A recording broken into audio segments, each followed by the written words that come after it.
ಮುಂದಿನ ಸುದ್ದಿಗೆ ಹೋಗೋಣ. ಪ್ರಧಾನಿ ನರೇಂದ್ರ ಮೋದಿ ಅವರು ಓಮನ್ನಲ್ಲಿದ್ದಾರೆ.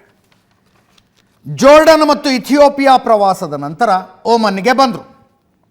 ಓಮನ್ ರಾಜಧಾನಿ ಮಸ್ಕತ್ನಲ್ಲಿ ಪ್ರಧಾನಮಂತ್ರಿ ಅವರನ್ನು ಓಮನ್ನ ಸುಲ್ತಾನರು ಬಂದು ತಮ್ಮ ಅರಮನೆಗೆ ಕರ್ಕೊಂಡೋದ್ರು. 29ನೇ ದೇಶ ನರೇಂದ್ರ ಮೋದಿ ಅವರಿಗೆ ತನ್ನ ದೇಶದ ಅತ್ಯುತ್ತಮ ನಾಗರಿಕ ಪ್ರಶಸ್ತಿಯನ್ನು ಕೊಡ್ತು. 29ನೇ ದೇಶ Oman, the first class of the order of Oman award ಅಂತ ಕರೀತಾರೆ.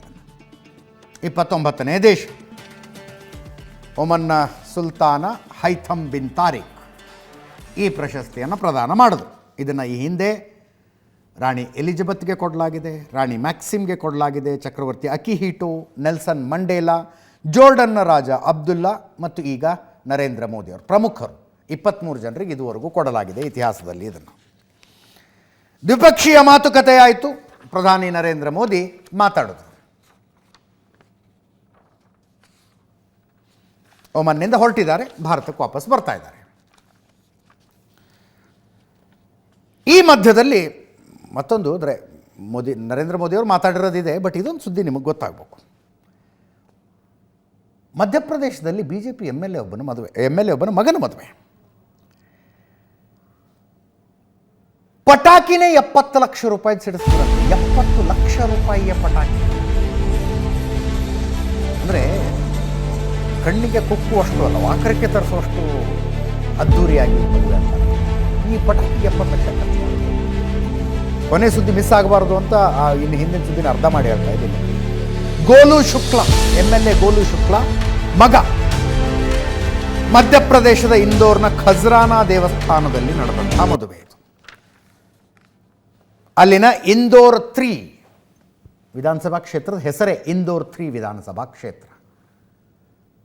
ಅದರ ಶಾಸಕರ ಪುತ್ರನ ಮದುವೆ ಡಿಸೆಂಬರ್ 14ನೇ ತಾರೀಕು ಆಗಿದೆ. ಇದು ಉಳಿದಿದ್ದೆಲ್ಲ ಬಿಡಿ, ಪಟಾಕಿಗೆ ಮಾತ್ರ 70 ಲಕ್ಷ ಖರ್ಚಾಗಿದೆಯಂತೆ.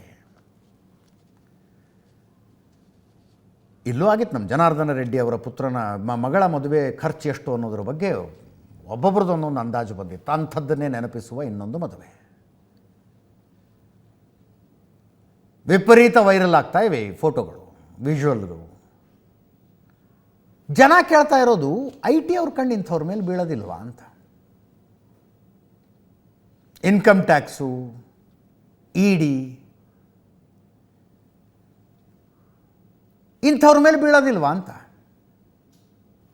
ಎಷ್ಟು ಕೋಟಿ ಖರ್ಚಾಗಿರಬಹುದು ಈ ಮದುವೆಗೆ ಅನ್ನುವುದರ ಬಗ್ಗೆ ತಲೆಗೊಬ್ಬೊಬ್ಬರು ಮಾತಾಡ್ತಾ ಇದ್ದಾರೆ.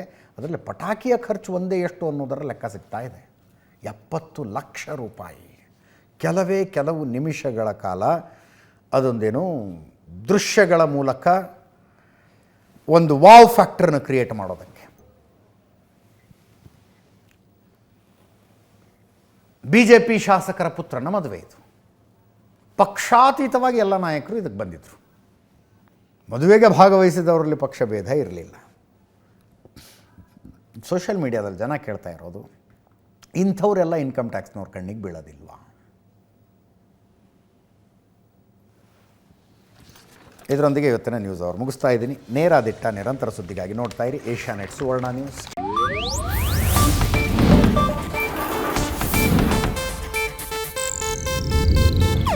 ಇದು ಏಷ್ಯಾನೆಟ್ ನ್ಯೂಸ್ ನೆಟ್ವರ್ಕ್ ಪ್ರಸ್ತುತಿ.